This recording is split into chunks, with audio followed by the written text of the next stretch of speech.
오늘은 이 세대를 본받지 않고 살아가기라는 제목으로 하나님 말씀 나누겠습니다. 제가 어제 토요일에 대한민국에는 부정선거 없었으면 좋겠습니다라는 기도 제목, 거기에 이제 전한길 대표, 또 이준석 의원 끝장 토론, 부정선거 음모론인가 내용 추가해서 교회 홈페이지에 제가 올렸습니다. 기도 제목 추가해서 올렸는데, 유튜브 펜앤마이크 TV라는 곳에서 전한길 대표, 이준석 의원이 나오는 것은 알고 있었는데, 이번에 이제 김미영 대표, 박주현 변호사, 이영돈 PD님도 함께 나온 것을 알게 됐습니다. 저는 많은 증거들이 드러나고 제시되었다고 생각하는데, 모두가 보시고 또 사태의 심각성을 깨달았으면 하는 마음입니다. 그래서 독일의 경우에 전자개표의 해킹 위험성을 알고 수작업으로 바꾼 것으로 알고 있는데, 저도 대한민국이 그렇게 공정하고 투명하게 바뀌었으면 하는데요. 그래서 대한민국 또 투표의 공정성이 회복되도록 함께 기도했으면 좋겠습니다. 그리고 이제 저희 교회는 조직 스토킹과 이와 관련된 권력형 성범죄 위험성을 알리고 있는데, 과거에서부터 어떻게 해서든 저는 언론을 통해 또 미성년자 성범죄 이미지 만들어서 괴롭힌다 생각합니다. 그래서 학창시절 이미지까지도 조작한다 생각하는데요. 그래서 설교를 통해서도 제가 학창시절에 대해서 자세히 나눴습니다. 저는 제가 과거에서부터 조직 스토킹과 이와 관련된 권력형 성범죄 위험성을 알리면서 괴롭힘 당했다 생각합니다. 그리고 이와 관련한 성범죄 저지른 목사님 사역과 개척을 도왔다 생각하는데요. 과거 전병훈 목사님 사건 MBC PD 수첩을 통해서 단순한 성추행이 아니라 심각한 성범죄가 있었던 것으로 드러났습니다. 그런데 이제 MBC에서 이런 방송을 했기 때문에 저는 언론을 통해 보수와 진보의 갈등으로, 그 밖에 피해자들과 재판부의 책임으로, 그리고 언론을 통해 성범죄 무고 사건이나 남녀 갈등도 이용해서 보호받는다 생각합니다. 그리고 연예인 뉴스기사, 사회적 이슈나 사건들을 이용해서 심리적으로 가해하고 괴롭히는 방법도 사용한다 생각하는데요. 그러니까 제가 이제 이러한 범죄를 알고 나서 알리는 사역을 하게 되었는데요. 그래서 다시 뒤에 정보통신 범죄를 이용한 조직 스토킹과 이와 관련된 권력형 성범죄에 대해 자세히 나눌 텐데, 저는 정보통신 유출을 이용한 조직 스토킹 범죄에 연루가 되었기 때문에 큰 힘과 권력을 가지게 되었다 생각합니다. 그래서 저는 당시 저희 대학부 담당 목사님과도 상담을 했었는데요. 그분도 이제 연세대학교를 졸업하신 목사님이셨는데, 저는 누구든지 피해자가 될 수 있다고 생각합니다. 그래서 저와 같은 피해자들 생기지 않도록 기도해 주시기 부탁드립니다. 그리고 저는 같은 교회 성도라 하더라도 피해 당할 수 있다 생각합니다. 그래서 과거 이제 조직 스토킹 범죄와 관련해서 제가 피해 사례 글도 썼는데, 당시에는 이제 전병훈 목사님이 심호하셨던 삼일교회 간사님이 제가 일하는 회사에 입사하신 적이 있었는데요. 그래서 불편했는데, 언론을 통해 저는 그분도 피해자가 될 수 있겠다는 생각을 했는데요. 그래서 앞으로 피해자 생기지 않도록 기도해 주시기 부탁드립니다. 그런데 지금도 계속해서 목회를 하시기 때문에 큰 영향력을 끼친다고 생각합니다. 그런데 저는 지금도 온라인뿐만 아니라 또 오프라인 범죄로도 이어진다 생각하는데, 바로 옆집에 또 집주인 바뀌고 전병훈 목사님 닮은 쌍둥이 두 분이 전세로 이사 오셔서 살고 있습니다. 그래서 이러한 범죄에 가담하거나 범죄에 이용당하고 있다면 이러한 범죄들 사라지도록 기도해 주시기 부탁드립니다. 저는 이렇게 심각한 범죄들이 보호받는 것 자체가 교회를 조롱하고 복음이 전해지지 못하도록 방해하는 사단의 큰 계략이라 생각합니다. 그래서 대한민국에 정말 바른 복음이 전해지도록 기도해 주시기 부탁드립니다. 그리고 현재 대한민국의 주가는 많이 올랐지만 여전히 고환율로 인해 논란이 있는데요. 저는 주가가 올라도 또 원화 가치가 떨어지면 문제가 될 수 있다고 생각하는데요. 그래서 수익 기업들 가계 경제에 어려움 줄 수 있다고 생각하는데, 그래서 생활물가들 올라서 어려움 당하지 않도록 함께 기도했으면 좋겠습니다. 특히 이제 중소기업들 더 어려울 수 있다고 생각하는데, 빨리 환율이 안정되도록 함께 기도했으면 좋겠습니다. 그리고 이번에 뉴스를 보니까 정부에서는 부동산을 안정시키겠다는 강력한 의지를 가진 것을 아는데, 저는 요즘에 시간이 갈수록 빈부격차는 더 커진다 생각합니다. 그래서 정말 미래 세대를 위해, 그리고 국민들을 위한 정책들이 이루어졌으면 하는데 함께 기도했으면 좋겠습니다. 그래서 정말 실효성 있는 정책들이 이루어지도록 함께 기도했으면 좋겠습니다. 그리고 현재 대한민국 사회를 보면은요, 다른 어느 때보다 더 정치 사회적인 갈등이 크다고 생각합니다. 그러니까 대한민국에 45년 만에 비상계엄도 있었다 생각하는데요. 저는 현재 대한민국의 위기가 지도자분들이 대한민국과 국민들을 생각하기보다는 어떻게 해서든지 권력을 차지하려고 했기 때문에 현재 많은 위기와 어려움이 왔다 생각합니다. 그리고 저는 그 중심에 선거의 공정성에 대한 문제가 있다고 생각하는데요. 저는 이번에 정말 의회 권력이 엄청나다는 것을 알게 됐습니다. 그래서 선거가 잘못되면 저는 국민이 권력을 주었다는 명목으로 독재할 수도 있다고 생각하는데요. 현재 이제 비상계엄 이후에 의회 권력은 더 공고해졌다 생각합니다. 그리고 이번에 대법관 증언법도 통과된 것으로 아는데, 저는 궁극적으로 대한민국에 부정선거가 있다고 하면 더 이상 권력을 가진 사람들은 국민들 두려워하지 않는다 생각합니다. 그리고 그것은 여당이나 야당이나 다 마찬가지라 생각합니다. 그래서 결국은 국민들이 가장 큰 피해를 당할 수 있다고 생각하는데요. 저는 선거제도에 대한 근본적인 변화 없이는 대한민국의 미래는 없다 생각합니다. 그래서 제가 교회 홈페이지 등에 대한민국에는 부정선거 없었으면 좋겠습니다 라는 기도좀 올렸습니다. 그래서 투표의 공정성이 회복되도록 함께 기도했으면 좋겠습니다. 그리고 저는 여당이든 야당이든 정말 지도자분들, 국민들을 위한 정치를 했으면 하는데요. 저는 야당이든 여당이든 잘하는 부분도 있고 못하는 부분도 있다고 생각합니다. 그런데 현재 대한민국 사회는 너무 양극화되었다고 생각하는데, 특히 이제 진보와 보수의 갈등으로 진영 논리가 굉장히 심하다고 생각하는데요. 그래서 이념이나 지역 갈등 끌어들이고 요즘은 세대와 남녀 갈등도 이용한다 생각합니다. 근데 무엇보다 저는 국민의 안전과 생명, 정치적으로 이용되지 않았으면 하는데, 우리나라는 세월호나 무한공항 참사 등을 겪었습니다. 그리고 이번에 군대는 합참에서 장성 전원과 2년 이상 근무한 중령 대략 교체한다는 기사도 봤는데, 저는 국민들의 생명과 안전 그리고 안보에 공백이 생기지 않았으면 하는 마음인데 함께 기도했으면 좋겠습니다. 과거 하나님은요, 이스라엘 죄악 가운데 심판하실 때 공의를 행하고 진리를 구하는 한 사람을 찾으신다고 하셨는데요. 바라기는 공의가 세워지고 진리가 선포되는 나라가 되도록 함께 기도했으면 좋겠습니다. 과거 영국에는요, 기독교 정치인 윌리엄 윌버퍼스의 헌신과 노력으로 노예제도가 폐지됐는데, 저는 영국에 윌리엄 윌버퍼스와 같은 사람들이 있었기 때문에 영국이 프랑스와 같이 피해 혁명이 아니라 복음의 혁명이 일어나는 줄 믿습니다. 바라기는 정말 대한민국에 하나님을 경외하는 지도자들이 세워지도록 함께 기도했으면 좋겠습니다. 그리고 오늘 저의 설교를 처음 들으시는 분들 온라인으로도 계실 수 있다고 생각하는데, 저희 교회는 온라인 선교도 하고 있습니다. 그래서 정말 예수님 모르시는 분들 복음을 듣고 예수님 영접하셨으면 하는 마음으로 말씀 전하고 있습니다. 특히 유튜브 재생 목록에 온 세상을 변화시킬 큰 기쁨의 좋은 소식이라는 재생 목록이 있는데, 그 중에는 범사익을 인정하라는 제목의 간증 설교 나눴습니다. 제가 군생활 시절에 잠언 3장 1절에서 6절 말씀 암송하고 많은 은혜를 누렸는데요. 그리고 제가 어떻게 은혜를 받고 누렸는지를 간증한 설교입니다. 저는 원래 경기도 김포가 고향인데요. 김포의 강릉김씨 집성촌에서 자랐습니다. 그래서 어릴 때 시골에 작은 지하교회에서 예수님 영접하고요. 이후에도 이제 계속 신앙생활을 했었는데요. 그런데 하나님이 함께 하신다는 것은 믿지 못했습니다. 그런데 나중에 청주에서 군생활을 하면서 하나님이 함께 하신다는 것을 깊이 깨닫게 됐는데요. 그래서 다시 이곳 청주에 와서 개척을 하게 돼서 하나님께 너무 감사한데, 그래서 저는 청주가 제 2의 고향이라는 마음으로 살고 있습니다. 제가 또 이곳에 청주에서 어떻게 또 하나님의 은혜를 경험하게 되었는지 나눴는데, 특별 설교인데 예수님 모르시는 분들 꼭 설교 들어보시고 예수님 영접하셨으면 합니다. 그리고 저는 교회를 다니셔도 하나님에 대해 회의와 의심 가운데 계신 분들 말씀을 통해 위로와 회복을 경험하셨으면 하는데요. 그래서 정말 누군가에게는 이런 말씀들이 삶을 변화시킬 놀라운 말씀이 될 줄 믿습니다.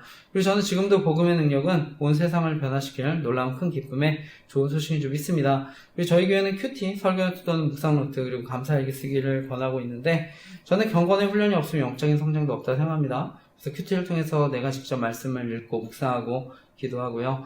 또 설교노트 또는 묵상노트를 기록하면서 그것을 삶에 적용해 보려고 노력하고, 그리고 감사일기를 통해 하나님께 영광을 돌리면서 하나님의 인도하심을 경험하는 것이 중요하다 생각하는데요.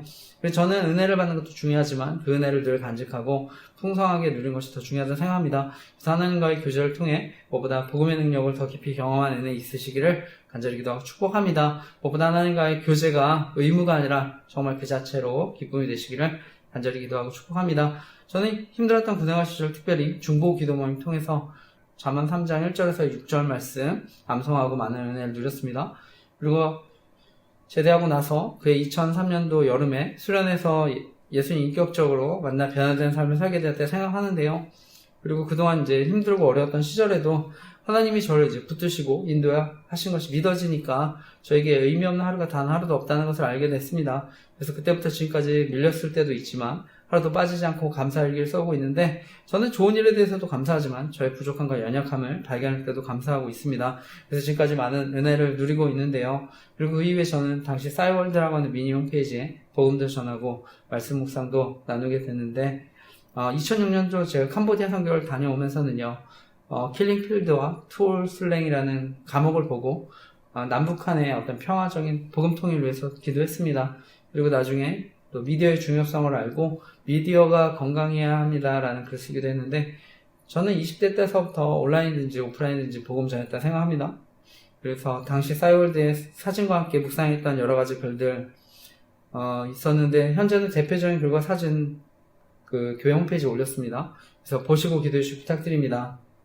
현재 저는 주안의 교회 그리고 한 사람 제자 선교회라는 이름으로 온라인 선교도 하고 있는데, 한 사람의 중요성을 강조하는 것이기도 하고요. 또한 한 사람의 미디어로서의 중요성을 강조하는 것이기도 한데, 저는 이 세상이 저와 여러분의 노력으로 바뀌거나 달라지지 않을 수 있다 생각합니다. 하지만 복음을 통해 우리의 태도는 바뀔 수 있는데요. 하나님 특별히 저와 여러분을 하나님과 소통하고 교제하는 미디어로 창조하셨습니다. 그래서 우리를 그리스도의 편지라고 말씀하셨는데, 그래서 우리가 복음을 전하는 미디어로 변화될 수 있기 때문에 복음을 전하는 미디어로 살아가면 세상이 변화될 줄 믿습니다. 그래서 저는 예수 그리스도 생명의 역사, 복음의 역사를 전하고 복음의 능력이 나타나도록 기도해야 하는 줄 믿습니다. 예수님은 하나님 나라는 우리 안에 있다고 말씀하셨는데요. 그래서 우리가 가는 곳, 우리의 영향력이 미치는 곳이 하나님 나라가 되는 줄 믿습니다. 어쨌든 하나님은 그 이후에도 계속해서 저를 사용하셔서 미디어 사교의 열매를 맺게 해주신 줄 믿습니다. 저는 유튜브와 럼블에 주일 설교 올리고 페이스북, 네이버 밴드, 그리고 스레드 등에 매주 주일 설교 관련한 내용들을 올리고 있습니다. 그리고 그 밖에 저는 네이버 카페와 블로그를 통해서 잘못된 뭔가 영성운동, 기타 이단, 사이비 위험성 알리고 있습니다. 그리고 네이버의 조직 스토킹, 생명 지킴이 카페를 통해 소외된 이웃들을 돕고 있는데요. 특히 우리나라는 OECD 나라들 가운데 자살률이 가장 높은데, 조직 스토킹 생명 지킴이 카페를 통해 피해자들이 극단적인 선택하지 않도록 돕고 있는데 기도해 주시기 부탁드립니다. 그리고 그 밖에 칠소리 홈페이지, 페이스북, 네이버 밴드, 그리고 인스타그램과 스레드 등의 기도 제목 나누고 있는데요. 그래서 계속해서 복음이 전해지고 소외된 사람들 도울 수 있도록 교회와 사역을 위해 기도해 주시기 부탁드립니다. 저는 특히 이단의 위험성에 대해서 많이 알려졌지만 잘못된 뭔가 영성운동의 위험성에 대해서는 잘 모를 수 있다고 생각해서 위험성을 알리고 있습니다.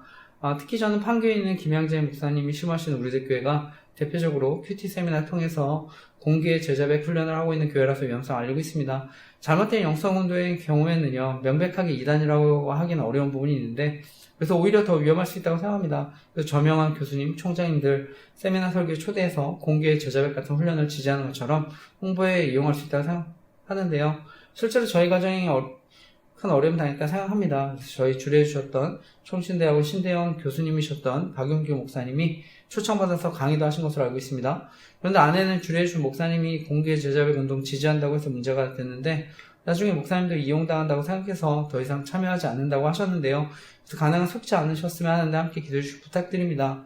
저는 이런 공개 제자백 같은 훈련들이 또한 저희 교회가 알리고 있는 조직 스토킹 범죄에 이용당할 수 있다고 생각해서 위험성을 알리고 있습니다. 그래서 누군가에게는 약점이 돼서 사람을 노예로 만들 수 있다고 생각합니다.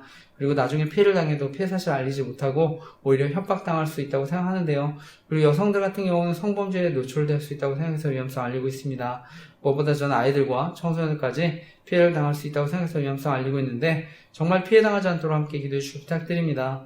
이후에 더 자세히 나누겠지만, 저는 결국 피해자들이 여러 가지 어려움으로 극단적인 선택하지 않도록 제가 시간을 들여서 설교 전에 이렇게 자세히 범죄를 알리고 있는데 사역을 위해 기도해 주시기 부탁드립니다. 현재 저희 가정의 경우에는요, 아내가 우리들 교회 청주 지역 여성 모임에 참여하면서 갈등을 빚었는데요. 원래 아내가 청년 때 유성 목사님이 심호하셨던 선한목자교회에 다녔는데, 현재 유성 목사님 선한목자교회 은퇴하시고 위드 지저스 미니스트리라는 선교단체에 섬기시는 것으로 알고 있는데, 당시 이제 선한목자교회에서 유성 목사님이 추천하는 순회선교단의 선교단체에서 잘못된 모험과 공교의 제자백 같은 훈련을 받고 영향을 받았습니다. 당시 순회선교단의 김용희 선교사라는 분이 가르치는 복음, 내가 죽고 예수로 사는 복음을 강조하는데, 저는 저희가 알고 있는 은혜의 복음이 아니라고 생각합니다. 그래서 저는 복음이 잘못됐기 때문에 명백한 이단이라고 생각하는데요. 현재 장로교 합신교단에서는 교류 금지하고 제가 속한 장로교 합동교단에서는 참여 금지했습니다. 근데 결국 현재 아내는 비슷한 훈련하는 모임에 다시 참여하고 있는 것인데요.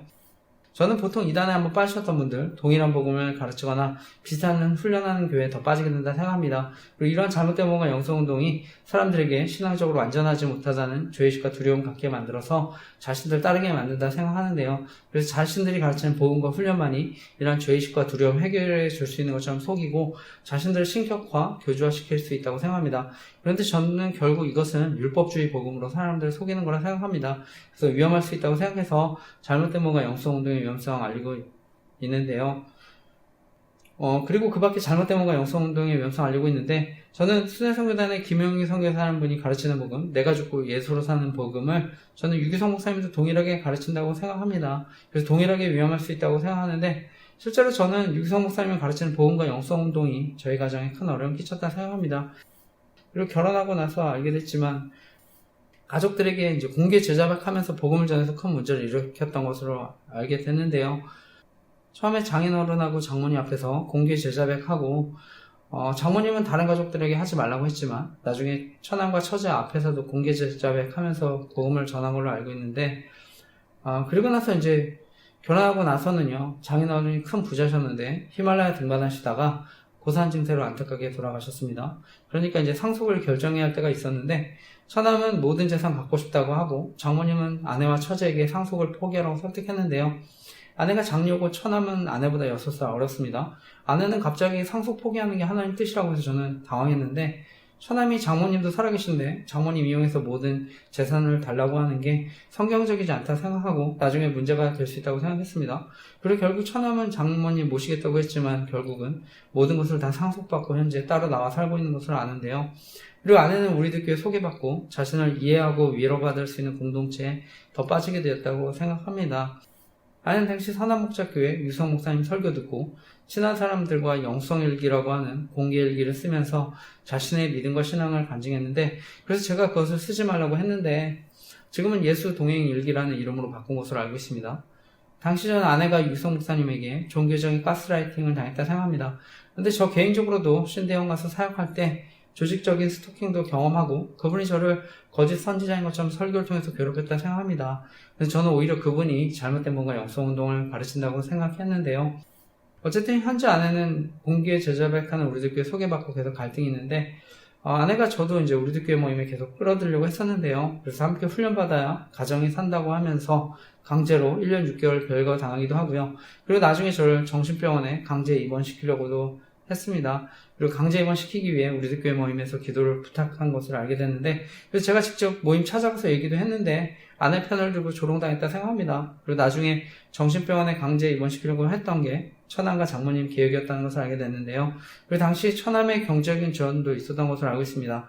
그런데 아내도 계속해서 조직 스토킹 피해자들 돕지 못하도록 정신과 치료받자고 괴롭혔는데, 그리고 심리적으로 가해하기 위해 이해할 수 없는 행동들에서 힘들고 괴로울 때가 있었습니다. 그래서 저는 당시에 아내도 범죄에 가담할 수 있겠다는 생각을 해서, 그리고 우리교회 공개 제자백 훈련이 조직 스토킹과 같은 범죄에 이용당할 수 있다는 생각을 해서 간절히 기도했는데요. 근데 아내가 저는 기본적으로 판단력과 분별력 떨어진다 생각합니다. 이미 아내가 종합심리검사도 했는데 결과로도 나타났는데요. 그래서 주의 집중력 및 정보 처리 속도 효율성이 떨어진다고 하는 진단을 받았는데, 어쨌든 저는 사역도 계속 방해받고 도저히 이대로는 안 되겠다 생각해서 소송을 해서라도 정리하려고 했습니다. 근데 아내가 주례해준 목사님 앞에서 미안하다고 하고 우리들교회 모임 정리하겠다 약속해서 다시 살게 됐는데, 근데 거짓말한 걸 알게 됐습니다. 그래서 제가 별거 중에 소송까지 하니까 너무 힘들어서 결국 우리들교회 모임 정리하겠다고 한 건데, 제가 소송도 취소하고 이제 어려움 없어지니까 현재 아내는 이런 상황 이용해서 계속 우리들교회 모임 참여하려 한다 생각합니다. 그리고 우리들교회에서도 아내에게 계속 연락해서 끌어들이려고 한다 생각하는데요. 근데 주례해 주셨던 박영규 목사님은 아내가 너무 힘들다고 연락하니까 결국은 아내에게 합의한 내용은 다르지만 우리들교회 목장 모임에 참여한다 하더라도 관여하지 않겠다 얘기하신 것으로 아는데요. 그리고 나서 아내는 점점 더 마음대로 행동한다 생각합니다. 이미 주일 예배는 같이 드린 지 오래됐고요. 어떤 때는 대놓고 우리들교회 설교 틀어놓고 있어서 당하기도 했는데요. 그리고 이번에 이제 우리들교회 큐티를 해서 제가 큐티를 책 버렸는데 이후에 이제 크게 싸웠습니다. 그리고 화해한다고 했는데 여전히 계속 자신은 우리들교회 모임 나가겠다고 해서 답답한데요. 그런데 공개 제자백 훈련뿐만 아니라 유튜브에 이제 세대주의 종말론 운동하는 또 그런 선교단체에 빠졌던 적이 있습니다. 그래서 몰래 이제 성경 공부하다가 걸려서 그때도 제가 이제 책을 버렸었는데, 그리고 제가 이제 세대주의 종말론 위험성에 대해서 알리는 글도 제가 그래서 써서 홈페이지에 올렸습니다. 어쨌든 만약 제가 공개 제자백 훈련이 정말 성경적이고 좋은 훈련이면 아마 저희 교회도 적극적으로 추천했을 거라 생각합니다. 근데 지금도 많은 목사님들이 우려하는 훈련이고요. 저도 신앙 양심상 앞으로 문제가 될 수 있다는 것을 알기 때문에 결코 추천할 수 없는 훈련인데요. 과거 논란이 됐던 전두환 대통령 손자 전원 씨가 공개적으로 자신의 죄를 자백해서 문제가 됐는데요. 그 아버지 전재용 씨가 제가 계속 알리고 있는 아내와 관련한 판교에 있는 김양재 목사님이 시무하시는 우리들교회 전도사님이었습니다. 저는 어떤 정치적 문제, 이해관계를 떠나서 전두환 전 대통령님 좋아하고 싫어하고를 떠나서 가정과 사회의 문제를 일으킬 수 있다고 생각합니다. 저는 무엇보다 저희 아이가 아내에게 신앙적으로 영향을 받을 수 있기 때문에 그것이 가장 큰 걱정이라서 기도하고 있습니다. 그리고 아내가 이제 학원에서 아이들을 가르치는데 영향을 끼칠 수 있다고 생각해서 기도하고요. 주변 사람들도 아내에게 우리 교회 소개 받고 피해를 당하지 않으셨으면 하는 마음을 알리고 기도하고 있습니다. 그래서 잘못된 뭔가 영성운동의 위험성 알리는 블로그 만들고 나중에 피해자 카페까지 만들게 되었습니다. 제가 이와 관련한 자세한 내용들 저희 교회 홈페이지 카페에 저희 가정과 교회 피해 사례 정리해서 올렸는데 읽어보시고 기도 부탁드립니다. 현재 아내는 이제 학창시절 받았던 상처로 인한 관계의 결핍과 가족들로부터 인정받지 못했던 인정에 대한 욕구로 저는 말씀보다는 사람을 의지하는 신앙생활을 한다 생각합니다. 그래서 지금도 계속해서 자신의 믿음과 신앙을 인정해주는 사람들과 교제하려 한다 생각하는데요. 어쨌든 현재 아내가 매주 상담센터에서 상담을 하는데 저희 교단 아니고 장로교 통합직교회 권사님과 상담합니다. 저도 그분 만나뵀지만 제가 느끼기에 그분은 계속 상담하고 싶으니까 그냥 들어주는 거지 바른 조언은 안 한다 생각합니다. 그래서 이번에도 상담받고 와서 우리들교회 모임 계속 나가겠다고 해서 답답했는데 그리고 아내와 이제 오랫동안 알고 지냈던 휠체어 타시는 멘토 목사님 계신데요. 그분도 이제 저희 교단은 아닌데 이런 분들이 계속 자신을 지지해준다고 하는데 정말 주변에 좋은 교제권 주시도록 기도해주시기 부탁드립니다. 그리고 아내가 조직폭행범죄와 관련해서 가담하거나 이용당하고 있다면 이 문제도 해결해 주시도록 기도해 주시기 부탁드립니다. 저는 이러한 피해를 겪는 당사자들이나 가족들 그리고 사랑하는 이웃들 아니면 정말 그 고통 이해하기 어렵다 생각합니다. 그래서 저희 가정과 같이 어려움 당하는 분들 그리고 기타 이단 사회비로부터 피해 당하는 분들 조직 스토킹 피해로 어려움 당하는 분들 연락 주시면 제가 피해 사례 함께 계시도록 기도하겠습니다. 그리고 주변에 많은 이단들 활동하고 있는데요. 특히 신천지 같은 경우는 경고문 있어도 계속 신문을 두고 가는 경우가 많았는데 저는 무엇보다 젊은이들과 청소년들 이단에 빠지는 것이 너무나 안타까운데 주변에 이단으로 어려움 당하신 분들, 가정들이 있으면 기회가 되면 함께 예배드리고 성경도 공부했으면 하는데 사역을 위해 기도해 주시기 부탁드립니다. 근데 결국 이러한 잘못된 몸과 영성운동의 가장 큰 문제는요. 저는 구원에 관한 문제일 수 있기 때문에 생각합니다. 저는 말씀이 아니라 사람을 의지하고 따르면 나중에 영원한 심판 받을 수 있다고 생각합니다. 저는 오늘날 사단은요, 계속해서 사람들이 구원의 복음을 듣지 못하도록 방해하고, 또는 복음을 듣더라도 잘못된 복음을 믿도록 사람들 미혹할 수 있다 생각합니다. 그래서 율법주의 복음이나 반대로 자유방임주의 복음으로 사람들을 미혹할 수 있다 생각하는데, 그래서 제가 목회 철학과 관련해서 복음 성령 제자라는 제목으로 특별 설교했습니다. 그래서 그 설교 들어보시고 복음에 대한 확실한 이해가 있으시기를 간절히 기도하고 축복합니다. 이번에 저희 장로교 합동 110회 총회에서 사랑 침례교회 정동성 목사님 이단으로 규정한 것으로 알고 있습니다. 그분은 킹제임스 성경만이 진리인 것처럼 주장해서 문제가 됐는데요. 저는 요즘 이단들이 진리의 일부를 전부인 것처럼 속여서 미혹한다 생각합니다. 특히 요즘 유튜브 등을 통해서 사회 정치적인 이슈들을 선점해서 기독교인들의 관심을 끌고 자연스럽게 잘못된 분과 말씀들을 가르칠 수 있다고 생각하는데 정말 조심하셨으면 합니다. 그렇기 때문에 저도 미디어 사역의 중요성을 알고 잘못된 뭔가 영성운동의 위험성을 알리는 사역을 하고 있는데요. 그래서 공개 제자백 운동, 완전주의 뭔가 영성운동, 신사도주의와 세대주의 종말론, 그리고 WEA 운동 등의 위험성에 대해서 알리고 기도하고 있습니다. 그래서 사역을 위해 기도해 주시기 부탁드립니다. 그 가운데 이제 WEA라고 하는 세계복음주의 연맹 운동의 위험성을 알리고 있는데 저는 복음주의라는 이름으로 혼합된 믿음과 신앙운동으로 사람들 미혹할 수 있다 생각합니다. 그래서 과거 WCC라고 하는 교회 일치 운동과 마찬가지로 위험할 수 있다고 생각해서 위험성 알리고 있는데요. 이 WEA가 WCC와 로마 카톨릭과 함께 동반자로 가고 있기 때문에 이런 포용주의 운동 조심해야 한다 생각합니다. 저 개인적으로는요, 저희 기독교가 하나됨을 힘써야 한다고 할 때 모든 교단이 반드시 어떤 제도적인 하나됨을 이루어야 한다 생각하지 않습니다. 정치적으로나 제도적으로는요, 분열도 있고 갈등도 있을 수 있다고 생각합니다. 이미 정치적으로나 제도적으로 하나된 교회가 바로 로마 카톨릭 교회인데요. 그래서 역사를 통해 봤듯이 중앙 집권화되면 결국 타락할 가능성이 더 크다고 생각합니다.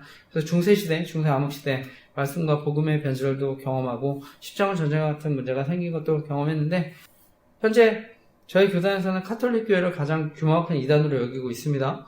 결론적으로 저는 어떤 의미에서 많은 교단들이 생겼는데 오히려 그것이 교회를 건강하게 만들 수 있었다고도 생각합니다. 그리고 각 교단이 서로 상호 보완적인 측면도 있었다 생각하는데요. 근데 무엇보다 궁극적으로 이단이 아니라면 예수 그리스도를 구원자로 믿는 모든 교회는 이미 예수 그리스도의 몸된 교회인 줄 믿습니다. 근데 저희 교단이 WEA와 공식 연대를 선언한 것도 아니고 WEA에 가입한 적도 없는데, 그런데 이번에 저희 교단의 오정 목사님이 심호하시는 사랑의 교회가 2025년 세계복음주의 연맹 WEA 총회 유치해서 논란이 됐습니다. 저는 사랑의 교회에서 세계복음주의 연맹 총회 열면서 교단 분열의 위험성도 있었다고 생각합니다. 이미 과거 저희 장로교는요, WCC 세계교회 협의회 총회 가입 여부를 두고 대한예수교 장로회 합동과 대한예수교 장로회 통합으로 갈라진 아픔을 겪기도 했습니다. 당시 저희 대한예수교 장로회 합동이 반대하는 입장에 있었는데요. 그래서 이번에 다시 세계복음주의 연맹 WEA 총회 문제로 분열되는 일이 생기지 않도록 저희 교단과 한국교회를 위해 정말 간절히 기도해 주시고 부탁드립니다. 과거 이제 저희 교단의 가장 큰 신학자이자 어른이셨던 박형용 목사님은요, 이미 선지자적인 시각으로 WEA 운동의 위험성에 대해 강력하게 경고하신 것으로 알고 있습니다. 특별히 예수님은 마지막 때에 배교에 대한 말씀을 하셨는데, 따라서 마지막 때를 살아가는 우리들은 복음주의라는 이름의 혼합된 믿음과 신앙운동 조심해야 하는 줄 믿습니다. 제가 자세한 내용, 복음주의라는 이름의 혼합된 믿음과 신앙운동을 조심했으면 좋겠습니다 라는 기도 제목도 올렸는데, 네이버 블로그, 네이버 티스토리 홈페이지에 올렸는데, 교회 티스토리 홈페이지에서는 권리침해 신고를 당했습니다. 그래서 저는 저희 신대영 교수님이셨던 문병호 교수님의 WEA에 관한 입장문도 추가해서 올렸는데, 영상 보시고 꼭 기도해 주시기 부탁드립니다. 저는 과거 하나님의 은혜를 제대하고요, 대학 청년 시절에 사랑교회에서 훈련받고 나중에 목회자로 성장하게 됐는데요. 사랑교회는 오카는 목사님이 개척하시고 나중에 저희 교단과 한국교회를 대표하는 가장 영향 있는 교회 가운데 하나가 됐는데, 저는 오카나 목사님이 살아계실 때 설교를 통해서도 은혜를 받고 나중에 제자훈련 지도자 세미나, 칼 세미나를 통해서 영상이지만 오 목사님의 목회 철학과 강의를 듣고 큰 은혜를 누렸는데요. 현재는 오정 목사님이 심호하고 계신데, 제가 알기로 사랑교회 심호하시는 오정 목사님 이제 은퇴도 얼마 안 남으신 것으로 알고 있는데, 사랑교회가 저희 교단과 한국교회에 선한 영향력을 끼칠 수 있도록 함께 기도해 주시기 부탁드립니다. 저는 현재 대한민국에 많은 정치, 경제, 사회적 혼란들이 있지만 궁극적으로는 영적인 혼란이라 생각합니다. 그래서 교회가 먼저 똑바로 주님만 바라보도록 함께 기도했으면 좋겠습니다. 그래서 하나님이 통치하시고 인도해 주시도록 기도했으면 좋겠습니다. 그럼 저는 하나님께서 대한민국의 정치, 경제, 사회적인 문제들도 해결해 주실 줄 믿습니다.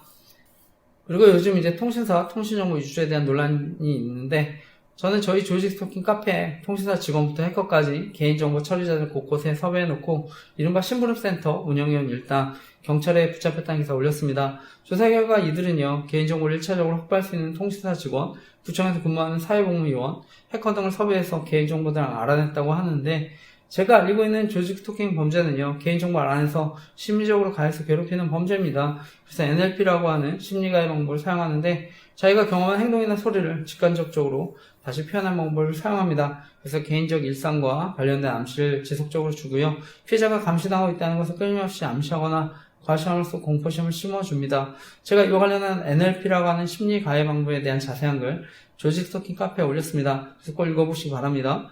제 카페 방문하시고 연락 주신 분들 가운데 NLP라고 하는 심리 가해 방법에 대해 알고 나서 큰 도움이 되셨다는 분들이 많습니다. 저 역시 이 가해 방법에 대해 알고 나서 큰 힘과 용기를 얻고 카페까지 만들게 되었는데요.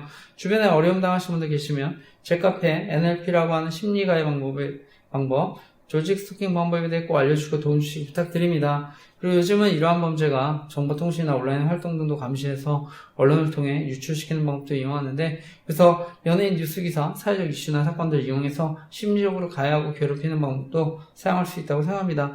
그리고 요즘은 유튜브와 같은 플랫폼, 광고, 추천 영상을 통한 사이버 스토킹도 이루어질 수 있다고 생각합니다. 그래서 이러한 사이버 스토킹이 의심되시면 유튜브 등을 사용하실 때도 로그아웃 해두시고 위치 정보도 꺼주시기 바랍니다. 그리고 가능하면 유료 VPN도 설치하셨으면 합니다.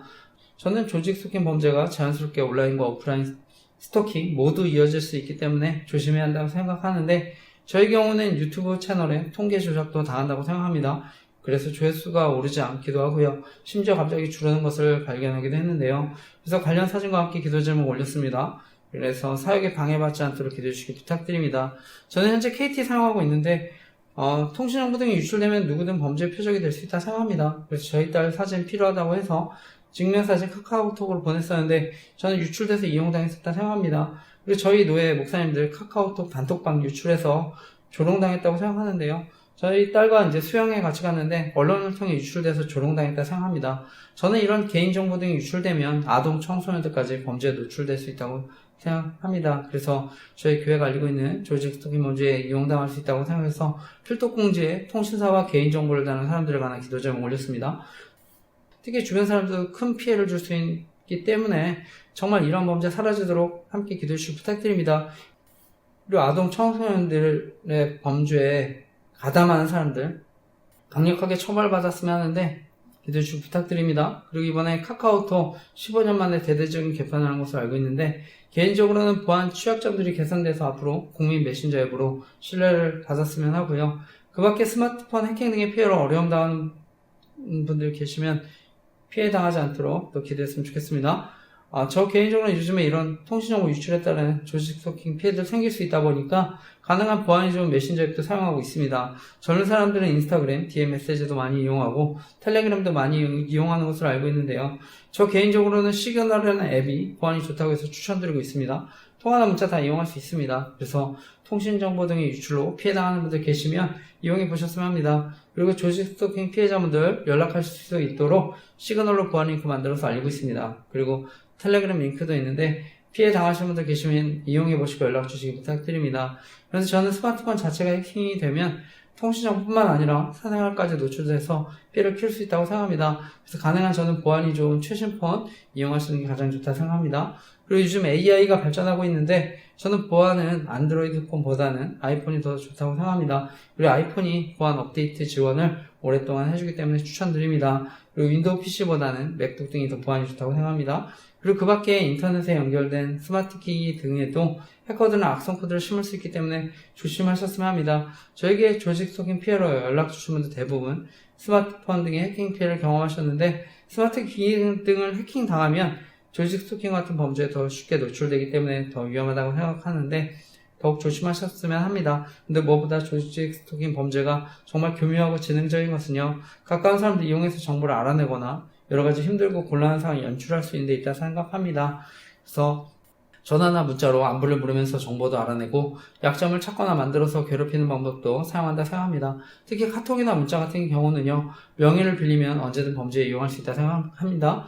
그래서 특별한 사건이 생기거나 어떤 장소에 가게 되면 연락하거나 문자나 카톡 등 보내면서 지능적으로 정보를 알아내거나 괴롭힐 수 있다고 생각합니다. 결국 제가 이러한 범죄를 알리는 가장 큰 이유는요, 사람들과의 관계를 파괴하고 심지어 생명을 빼앗을 수 있는 심각한 범죄라서 위험성을 알리고 있습니다. 그래서 사람들 사이에 신뢰를 무너뜨리고 이간질 시키는데 언론을 통해서도 이간질할 수 있다고 생각합니다. 그래서 저는 믿고 신뢰할 만한 가족, 친구, 이웃들도 이용할 수 있기 때문에 결국 피해자들이 극단적인 선택도 하게 만들 수 있다고 생각하는데요. 그런데 저는 가해자들 역시 역정보로 더 큰 범죄에 이용되고 나중에 약점이 잡혀서 언제든 피해자가 될 수 있다고 생각합니다. 그리고 여성 가해자의 경우는요, 역정보로 성범죄에 노출돼서 피해를 당할 수 있다고 생각하는데 특히 오늘날 묻지마 폭행 그리고 살인과 같은 심각한 보복 범죄도 일어날 수 있기 때문에 처음부터 가담하지 않으셨으면 하는 마음인데 함께 기도했으면 좋겠습니다. 현재 피해자분들 가운데 과거 자신의 잘못이나 약점으로 인해서 피해 사실에 대해 알리기 두려워하시는 분들도 계신 것으로 알고 있습니다. 특히 여성들 같은 경우는요, 피해 사실을 알리면 성적인 수치심 등으로 괴롭힘 당한다고 생각합니다. 저는 언론을 통해서도 성적인 조롱과 괴롭힘 당할 수 있다고 생각하는데요. 그리고 제가 카페에 올렸지만 연애 조작을 통한 범죄로 의도적으로 접근해서 성적인 놀잇감 삼을 수 있다고 생각하는데 조심하셨으면 합니다. 특히 저는 요즘 조직 스토킹 범죄가 아동 청소년들까지 표적으로 삼을 수 있다고 생각하는데요. 그래서 과거 N번방과 같이 조직적인 성범죄 피해자들 언제든 생길 수 있다고 생각합니다. 저는 이미 대학 청년 시절에 싸이월드의 정보통신 범죄를 이용한 성범죄에 대해 오랫동안 경고했습니다. 저는 앞으로도 N번방과 같이 조직적인 성범죄 피해자들 언제든 생길 수 있다고 생각하는데 피해자분들이 이러한 피해 당하지 않도록 기대했으면 좋겠습니다. 그런데 피해를 당하시는 분들도 주변에 피해 사실을 적극적으로 알려주셨으면 합니다. 그래서 계속해서 나쁜 소문 만들어서 위축시키고 고립시킬 수 있기 때문에 추가적인 피해 당하지 않으시도록 주변에 알리시길 바랍니다. 그리고 도움이 필요하신 분들 계시면 저에게 연락 주시기 부탁드립니다. 피해자분들 가운데 저에게 연락 주신 분들 아무도 이해해주지 못하고 오히려 가정 안에서도 어려움 당하는 분들도 계신데 저에게 연락 주실 때 그냥 제 얘기를 들어주시는 것만 해도 너무 감사하다고 목사님과 같은 분이 계셔서 하나님께 너무 감사하다는 얘기를 듣는데요. 사실 저는 다른 어떤 칭찬이나 격려보다 저에게 큰 힘과 위로가 됩니다.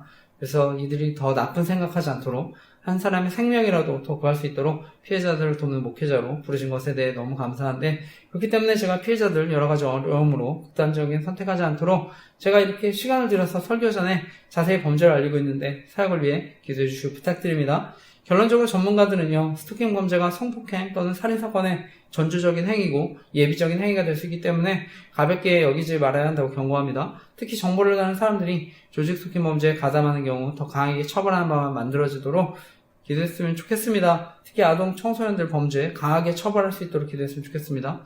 무엇보다 주변 사람들까지 큰 피해를 줄 수 있는 심각한 범죄이기 때문에 이러한 범죄에 가담하는 사람들 처벌도 받고 사라지도록 함께 기도했으면 좋겠습니다. 그래서 정말 대한민국이 안전하고 행복한 나라가 되도록 함께 기도해 주시기 부탁드립니다. 그래서 저는 목회자들도 설교를 통해서 동일하게 범죄에 가담할 수 있다고 생각하는데요. 그래서 개인정보나 사생활 정보 이용해서 설교를 통해 교묘하게 조롱하고 괴롭힐 수 있다 생각하는데, 저는 대학 청년 시절에 이런 범죄에 대해 알고 나서 당시 싸이월드라고 하는 미니 홈페이지에 이러한 글도 올리기 시작했습니다. 그때 이미 여행에 있는 목사님들과 담임 목사님들이 범죄에 가담할 수 있다는 것을 알게 되는데, 그래서 제가 하나님 앞에 이러한 피해자들을 돕는 목회자가 되게 해달라고 간절히 기도했습니다. 저는 하나님이 그 이후에 그 길을 인도해 주셨다고 믿습니다. 저는 목회자들이 조직 스토킹 범죄에 가담하거나 그리고 이와 관련된 권력형 성범죄를 저지르는 것은요, 아무리 목회자가 큰 약점이 잡혀 이용당한다 하더라도 사람들이 하나님부터 떠나게 만드는 영적인 사연이라고 생각하고 있습니다. 그래서 제가 조직 스토킹 생명 지킴이 카페 만들어서 복음을 전하고 사람들 돕고 있는데요. 넷플릭스의 나는 신이다 이어서 나는 생존자다라는 다큐가 방영됐습니다. 이 다큐를 보면 이단으로 인한 조직 스토킹과 권력형 성범죄, 피해를 당한 여성에 대한 이야기가 나오는데, 여기에 보면 이제 고위 공무원들까지도 가담해서 이단의 교주를 돕는 것을 봤는데요. 그런데 이제 저희 교단에서도 성범죄를 저질러서 큰 무리를 일으켰지만 다시 개척해서 목회를 하는 전병욱 목사님이라는 분이 계십니다. 현재 대법원에서 업무상 유력에 의한 추행 또는 기습추행으로 형법 제298조의 강제추행죄에 해당한다는 판결을 받으신 것으로 알고 있습니다. 당시 이분의 사건을 MBC PD 수첩에서도 자세히 다뤘는데, 근데 단순한 성추행이 아니라 심각한 성범죄가 있었던 것으로 드러났습니다. 수많은 피해자들의 증언, 피해 정황도 책으로도 나온 것으로 알고 있습니다. 그리고 심지어 녹취록까지 있었지만 또 권력과 힘이 있으니까 개척을 하셨다 생각하는데요. 근데 이 성범죄가 드러나도 이분이 계속 목회할 수 있는 건 이분의 범죄가 저는 권력형 성범죄이기 때문이라고 생각합니다. 또 MBC에서 이 사건 다뤘기 때문에 보수와 진보의 갈등으로도 보호받는다 생각하고요. 자신의 성범죄를 피해자들과 재판부 책임으로 돌리고 보호도 받을 수 있다 생각합니다. 또 언론을 통해 성범죄 무고 사건, 남녀 갈등도 이용할 수 있다 생각합니다. 그리고 또 이분의 범죄를 알리지 못하도록 연예인 뉴스기사, 사회적 이슈나 사건들을 이용해서 심리적으로 가해하고 괴롭히는 방법도 사용한다 생각하는데요. 그래서 저는 이러한 범죄 알고 과거에서부터 조직 스토킹 범죄 위험성 알리게 되었습니다. 저는 무엇보다 정보통신 유출을 이용한 조직 스토킹 범죄와 연루가 되었기 때문에 큰 힘과 권력을 가지게 되었다 생각합니다. 그리고 연세대학교를 졸업하신 분에게 죄송하지만 이분이 연세대학교 경영학과를 졸업하신 분이라서 더 큰 힘과 권력을 가지게 되었다 생각합니다. 근데 저는 같은 연세대 출신이라 하더라도 괴롭힘 당할 수 있다고 생각합니다. 그리고 서두에 나눴지만 같은 교회 성도라 하더라도 피해 당할 수 있다고 생각합니다. 그리고 지금도 계속해서 목회를 하시기 때문에 큰 영향을 끼치고 있다 생각하는데요. 저는 특히 언론이 미성년자나 여중생 성범죄 사건 범죄자 이미지 만들어서 계속 괴롭히면서 이분의 사역과 개척을 도울 수 있었다고 생각합니다. 오늘날 성범죄를 저지르면은요, 업종 등 취업 제한도 있는데, 저는 목회자는 더욱 엄격히 한다 생각합니다. 특히 목회자 성범죄가 나쁜 것은요, 여성 피해자들의 영혼에 깊은 상처와 아픔을 주는 심각한 범죄이기 때문이라고 생각합니다. 그리고 목회자 성범죄는요, 개인의 문제를 넘어서 교회 전체에 대한 신뢰 문제로 이어지기 때문에 하나님의 영광을 가릴 수 있다고 생각합니다. 저는 과거에 조직 스토킹 범죄와 관련해서 이분에 대해 싸이월드에 글을 올리기도 했습니다. 그리고 당시 저희 대학부 담당 목사님과도 상담을 했습니다. 근데 그분들은 연세대학교 졸업하신 목사님이셨는데 당시에는 도움과 공감을 받지 못해서 힘들었습니다. 어쨌든 저는 이후에도 계속해서 큰 어려움 겪었다 생각하는데요. 특히 언론을 통해서 계속 성범죄자 이미지로 낙인을 찍히는 괴롭힘을 당했다 생각합니다. 근데 저는 온라인 범죄뿐만 아니라 현재 오프라인 범죄로도 이어질 수 있다고 생각합니다. 그래서 현재 저희 아파트 같은 층의 옆집의 경우에 새롭게 집주인 바뀌고 전세로 들어오신 분이 계신데 현재 전병호 목사님 닮은 쌍둥이 두 분이 이사 오셔서 살고 있습니다. 나이가 있으시고 두 분이 부모님 모시고 살고 계신 것 같은데 아파트 같은 층에 바로 맞은편 집이라서 마주치는 경우가 있습니다. 그래서 모른 척하고 살 수는 없어서 인사는 하고 있지만 불편한 마음이 있습니다. 그래서 범죄에 가담하거나 이용당하고 있다면 이러한 범죄들 사라지도록 기도해 주시기 부탁드립니다. 저는 이미 과거에서부터 대학 청년 시절에 싸이월드에 닮은 사람을 이용한 조직 스토킹 범죄에 글을 썼는데 그래서 저와 같이 피해자들 생기지 않으셨으면 하는 마음으로 조직 스토킹과 이와 관련된 권력형 성범죄 영상 알리고 있습니다.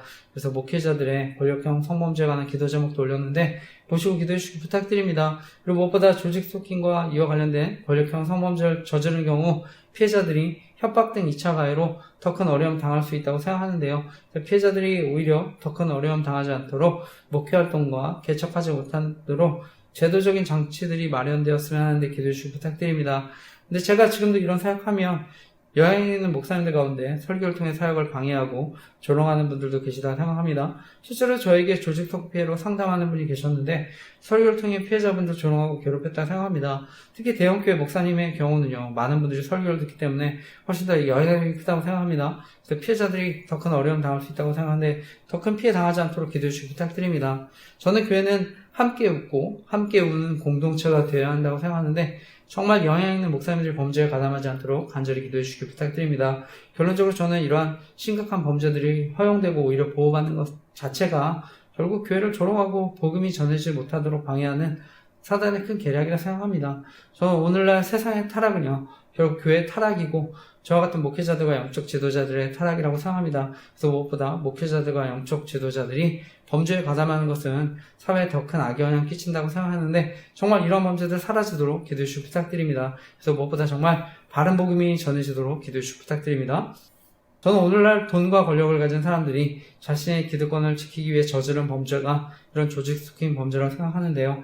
그리고 여기에 이익집단, 정치집단, 그리고 이단들도 마찬가지라고 생각합니다. 그래서 권력과 힘이 있으면 이런 사적 제재 범죄 일어날 수 있다고 생각합니다. 그리고 언론을 통한 교묘한 딥페이크 범죄가 일어날 수 있다고 생각합니다. 그래서 언론을 통해 사람들 속이고 선동할 수 있다고 생각하는데요. 저희 경우에 할 수만 있으면 설교나 또 사역 정보 알아내서 자신들의 이익과 정치적인 공작에 이용하려 한다 생각합니다. 그리고 조직 스토킹 범죄에 가담하는 목사님들도 마찬가지로 생각하고요.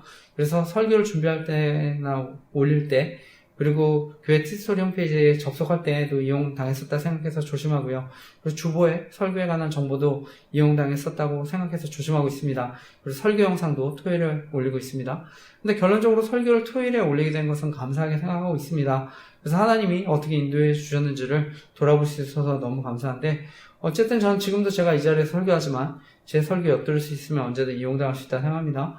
교회가 지하긴 하지만 사무실이나 잠옷실에 있으면 옆에 생활소음 다 들립니다. 그리고 요즘에 기술도 발달했기 때문에 엿들을 수 있으면 정보 이용할 수 있다고 생각합니다. 어쨌든 그럼에도 이용당하지 않도록 최대한 조심하고 있는데 사역에 방해받지 않도록 기도해 주시기 부탁드립니다. 근데 무엇보다 제가 이런 사역하면 계속해서 저를 방송이나 연예인, 성범죄자 이미지로 교묘하게 괴롭힌다고 생각하는데요. 그리고 요즘에는 부정선거 의혹에 대해 알리니까 정치인들 이용해서 조롱한다 생각합니다. 저는 이미 돌아가신 저희 어머니 이미지까지도 방송을 통해 조롱하고 있다고 생각하고요. 그래서 나는 솔로라는 연애 프로그램, PD나 제작진들 범죄에 가담할 수 있다고 생각합니다. 그리고 외할아버지는 지리산에서 특수부대 교관이셨고 야당 국회의원으로도 출마하셨던 것을 아는데 정치적으로 이용했다고 생각합니다. 그리고 가까운 친구, 이웃들도 피해당한 사람들도 있었다고 생각하는데요.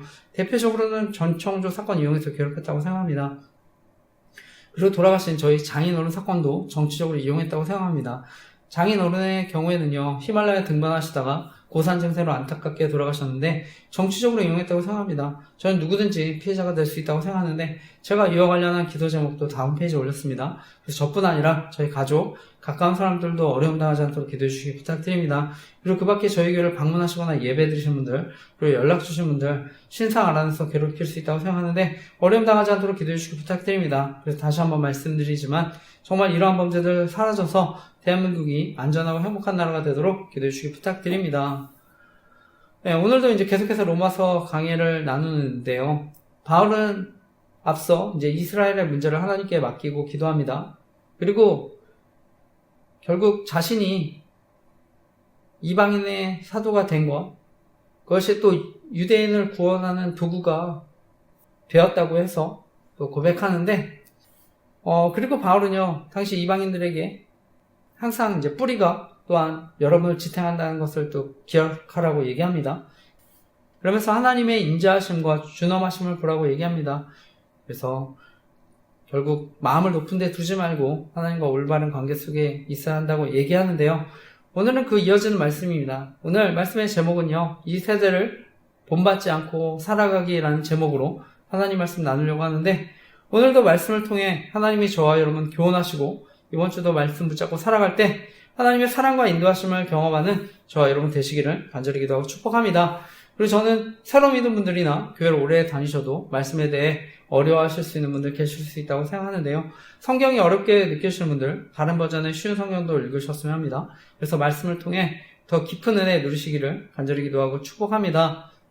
오늘 제가 여러분과 나누고 싶은 핵심적인 교훈은요, 우리가 이 세대를 본받지 않고 살아가기 위해서는요, 복음을 통한 회개와 거듭남을 경험해야 한다는 것입니다.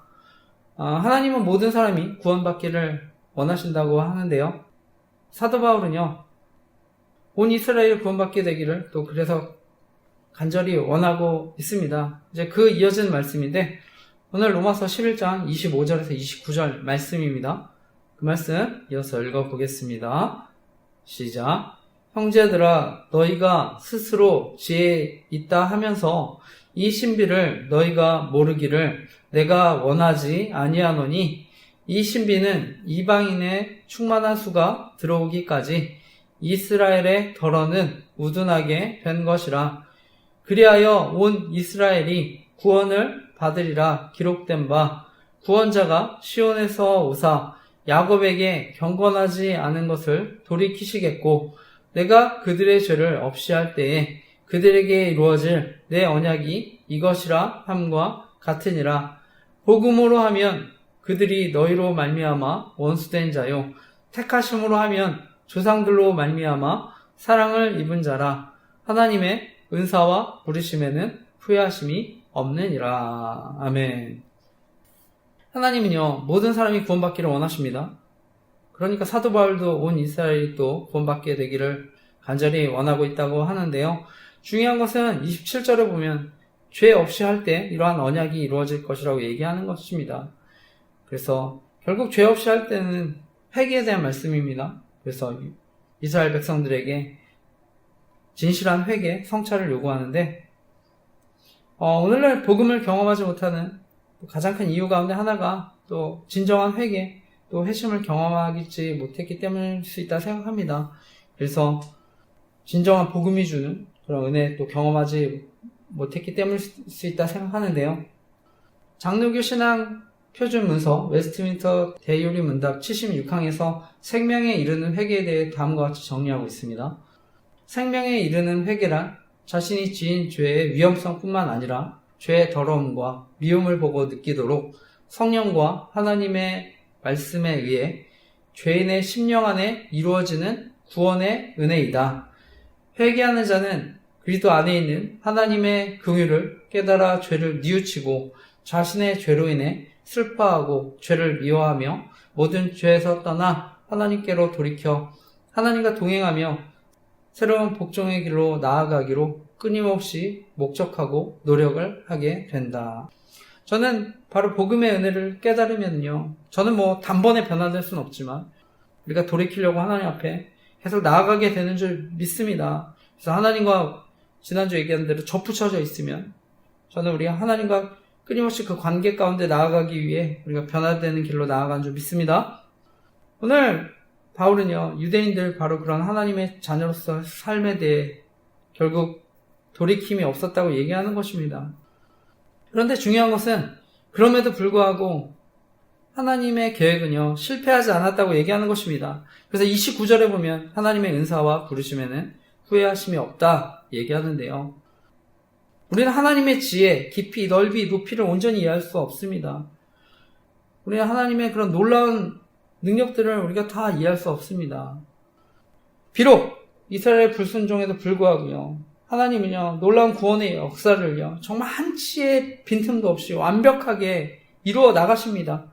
그래서 오늘 말씀처럼 하나님은 결코 후회가 없으신 하나님이신데요. 민수기 23장 19절 말씀도 마찬가지입니다. 민수기 23장 19절 말씀입니다. 하나님은 사람이 아니시니 거짓말을 하지 않으시고 인생이 아니시니 후회가 없으시도다. 어찌 그 말씀하신 바를 행하지 않으시며 하신 말씀을 실행하지 않으시랴. 아멘. 우리 하나님은요, 사람이 아니시니까 거짓말하지 않으시고요, 인간이 아니시니까 마음도 쉽게 움직이는 분도 아니라고 얘기합니다. 변덕스러운 분이 아니라고 얘기합니다. 중요한 것은요, 하나님은 말씀하신 것을 이루시고요, 약속하신 걸 지키시는 하나님이라고 말씀하시는 것입니다. 저는 이것이 바로 복음이고 저와 여러분에게 위로가 되는 줄 믿습니다. 그래서 정말 신실하신 하나님, 그래서 그 하나님을 저는 경험하면 자연스럽게 우리가 하나님 앞에 날마다 또 회개하는 자로 나가게 될 줄 믿습니다. 그래서 저 역시도 돌이켜보면은요, 하나님의 사랑을 깊이 경험하고 자연스럽게 저는 하나님 앞에 또 회개하는 자리에 더 깊이 나아갔다고 생각하는데, 바라기는 정말 이런 신실한 하나님의 사랑, 은혜를 경험하게 되시기를 간절히 기도하고 축복합니다. 그리고 이제 말씀을 보면 하나님은 후회하심이 없다고 하는데요, 또 이 말씀은 저는 여전히 하나님의 역사는 또 끝나지 않았다는 것을 의미하는 줄 믿습니다. 그래서 이어지는 말씀도 바울은요, 결국 하나님의 역사가 계속 이어진다고 하는 말씀인데, 오늘 30절에서 이어지는 또 36절까지 이게 11장의 마지막 말씀입니다. 그래서 끝까지 또 읽어보겠습니다. 읽겠습니다. 시작. 너희가 전에는 하나님께 순종하지 아니하더니 이스라엘이 순종하지 아니함으로 이제 긍휼을 입었는지라. 이와 같이 이 사람들이 순종하지 아니하니 이는 너희에게 베푸시는 긍휼로 이제 그들도 긍휼을 얻게 하려 하심이라. 하나님이 모든 사람을 순종하지 아니하는 가운데 가두어 두심은 모든 사람에게 긍휼을 베풀려 하심이로다. 깊도다 하나님의 지혜와 지식에 풍성함이요 그의 판단은 헤아리지 못할 것이며 그의 길은 찾지 못할 것이로다. 누가 주의 마음을 알았느냐? 누가 그의 모사가 되었느냐? 누가 주께 먼저 드려서 갚으심을 받겠느냐? 이는 만물이 주에게서 나오고 주로 말미암고 주에게로 돌아감이라. 그에게 영광이 세세 있을지어다. 아멘. 하나님은요, 이스라엘 불순종 때문에 또 이방인이 구원을 얻었다고 얘기합니다. 이처럼 하나님 불순종도 사용하십니다. 그 하나님의 뜻을 이루시는데, 그리고 이제 그 이전에도 얘기했지만 하나님은 우리의 자유의지를 또 존중하십니다. 그러면서도 하나님의 뜻을 이루어 가실 수 있는 전능하신 하나님이신데, 이런 하나님의 지혜 구원이 너무나 완벽해서 사도 바울은 감격하며 경탄할 수밖에 없는데요, 우리가 살다 보면은요, 우리 생각대로 되지 않을 수가 있습니다. 때로는 가정에 어려움도 생기고 사업의 실패를 경험하기도 하고요, 건강을 잃기도 하고 또 경제적인 어려움을 겪기도 하고, 우리가 살다 보면 저는 우리의 지식과 지혜로는 또 해결할 수 없는 문제들이 있다 생각합니다. 그리고 또 우리의 의지와 상관없이 어려운 환경에 처할 수도 있고, 그런데 중요한 것은요, 하나님을 의지할 때 저는 하나님의 선하심과 지혜와 능력으로 또 인도해 주신 줄 믿습니다. 과거 이제 전 백악관 차관보를 지내신 강영우 박사님이라는 분이 계십니다. 현재는 이제 돌아가셨는데, 이 백악관 차관보는요, 미국 최고 고위공직자 500명 안에 들어가는 자리입니다. 이 강영우 박사님은요, 아버지가 일찍 돌아가시고 어머니와 살던 곳에 초등학교 5학년 때 축구공에 눈이 맞아서 실명을 합니다. 그 충격으로 어머니는 뇌졸중으로 돌아가시고요, 누나는 그러니까 어려운 생계로 일을 하다가 과로사로 세상을 떠납니다. 그러니까 얼마나 끔찍하고 비참한 상황입니까? 그래서 강영우 박사님도 약 먹고 또 자살하려고 했다고 하는데요, 그런 강영우 박사님이 하나님 만납니다. 하나님 은혜에 눈을 뜹니다. 그 이후에 정말 놀랍게 하나님의 은혜를 귀하게 쓰임받게 되는데요, 그리고 이제 그분은 나중에 임종을 앞두고 지인들에게 편지를 보냅니다. 그러면서 그 글에 하나님의 축복으로 저는 참으로 복되고 감사한 한평생을 살아왔습니다. 저의 실명을 통해 하나님은 제가 상상조차 할 수 없는 역사들을 이루어내셨습니다. 고백하는데요. 저는 바로 하나님이 함께 하시는 그 인생에는요, 어떤 장애, 두려움도 없는 줄 믿습니다. 하나님은 놀랍게 모든 상황을 또 이끄셔서 가장 선한 길로 또 인도해 주실 줄 믿습니다. 우리는 때로는요, 당장 눈앞에 이제 보이는 것들, 또 그런 일들을 처리하기에 바쁜데, 그래서 우리가 하나님이 전능하신다는 것을 또 잊고 살 때가 있다고 생각합니다. 그런데 중요한 것은 우리가 다시금 하나님에 대한 시각, 눈이 다시금 열려야 하는 줄 믿습니다. 바울은 하나님의 지혜와 지식 풍성하시다고 고백합니다. 누가 주의 마음을 알겠느냐 묻습니다. 누가 주님의 모사가 될 수 있느냐 묻는데요. 바로 하나님은요, 이 세상의 감독, 연출자가 되십니다.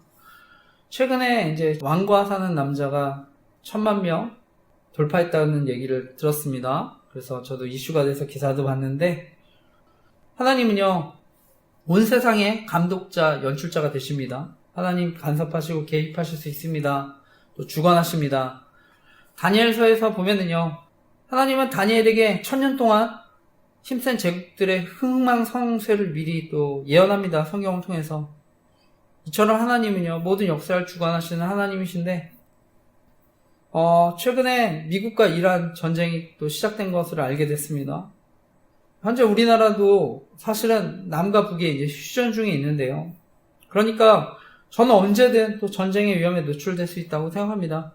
그럴 때 정말 저는 우리 안보를 지킬 수 있는 것, 대한민국의 군사력과 무기 중요하지만 또 강대국들의 도움 중요하지만 궁극적으로는 하나님의 은혜와 긍휼하심에 있는 줄 믿습니다.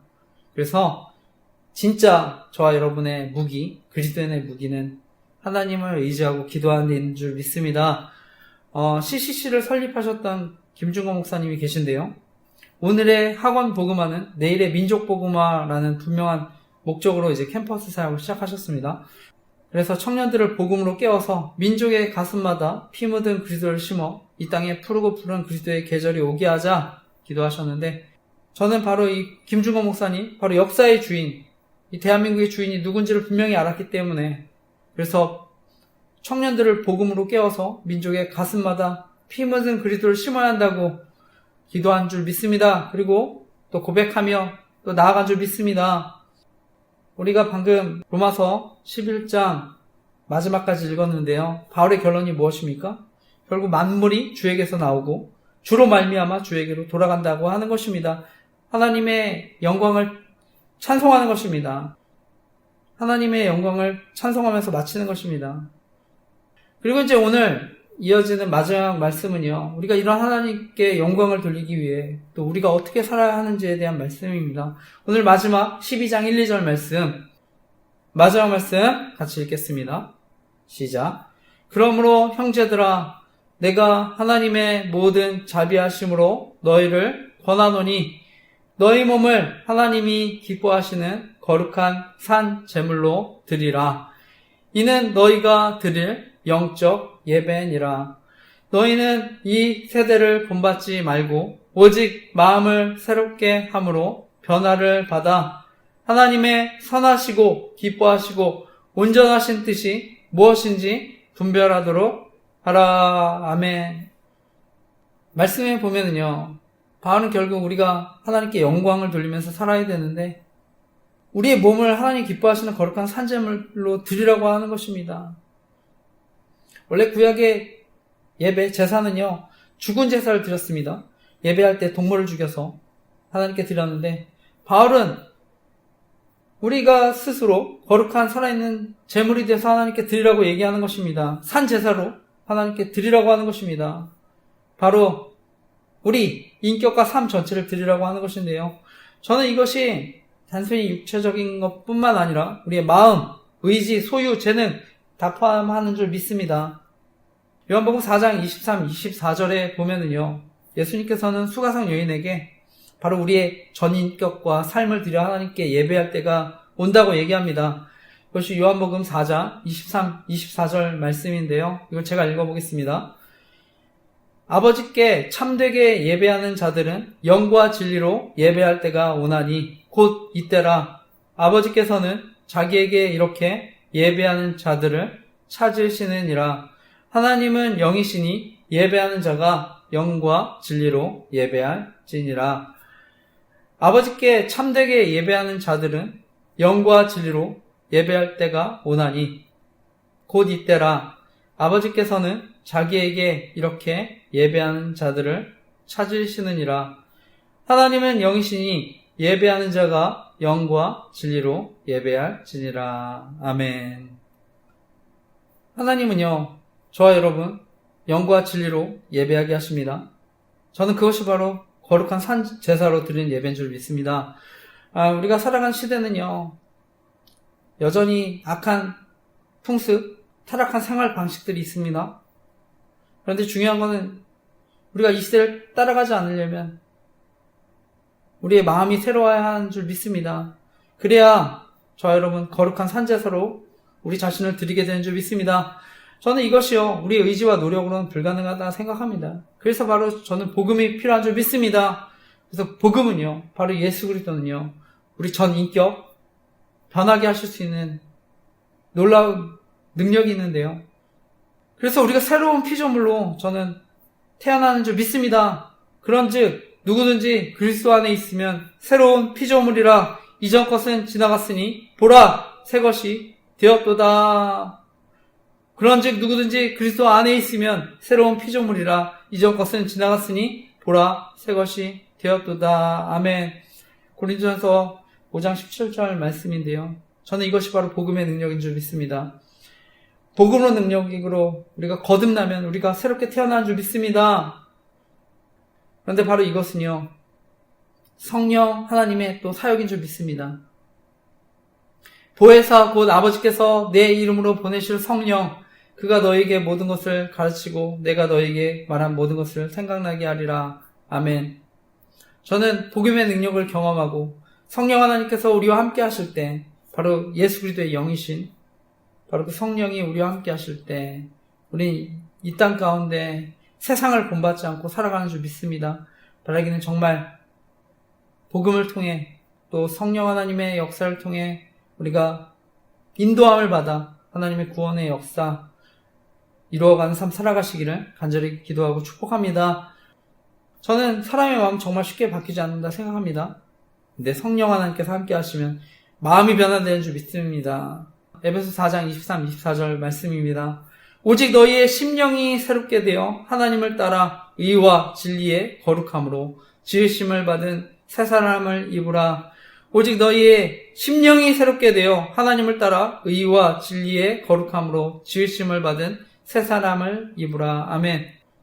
저는 하나님 저와 여러분 가운데 함께 하시면 우리가 의와 진리와 거룩함으로 새 사람을 입은 사람으로 살아갈 줄 믿습니다. 에스겔 선지자는요, 이미 구약에서도 약속했습니다.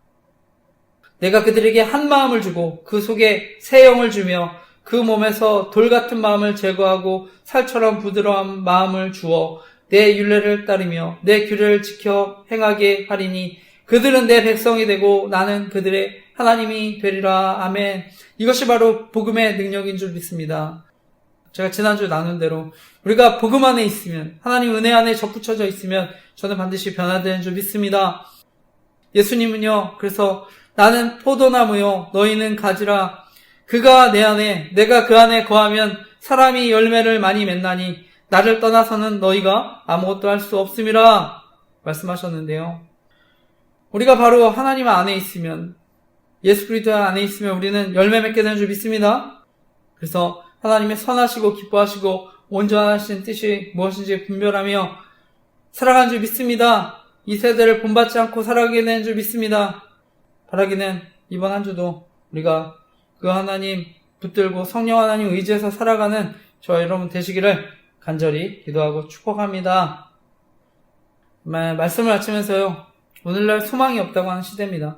네, 저는 은혜의 눈이 열리면, 복음의 눈이 열리면 소망을 발견하게 되는 줄 믿습니다.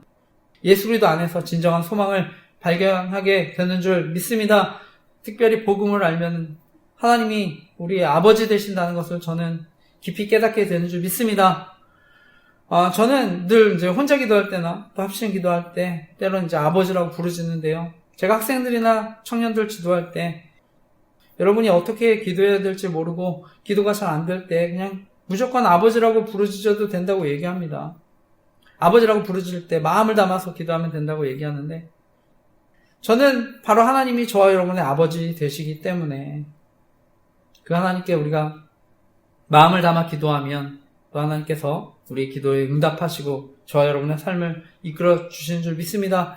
바라기는 정말 모두가 이번 한 주 하나님의 은혜 가운데 하나님 의지하고 살아가는 이번 한 주 되시기를 간절히 기도하고 축복합니다. 무엇보다 여전히 복음의 은혜에 대해 잘 모르시는 분들 정말 은혜의 눈이 열려 새로운 삶을 또 살아가게 되시기를 간절히 기도하고 축복합니다.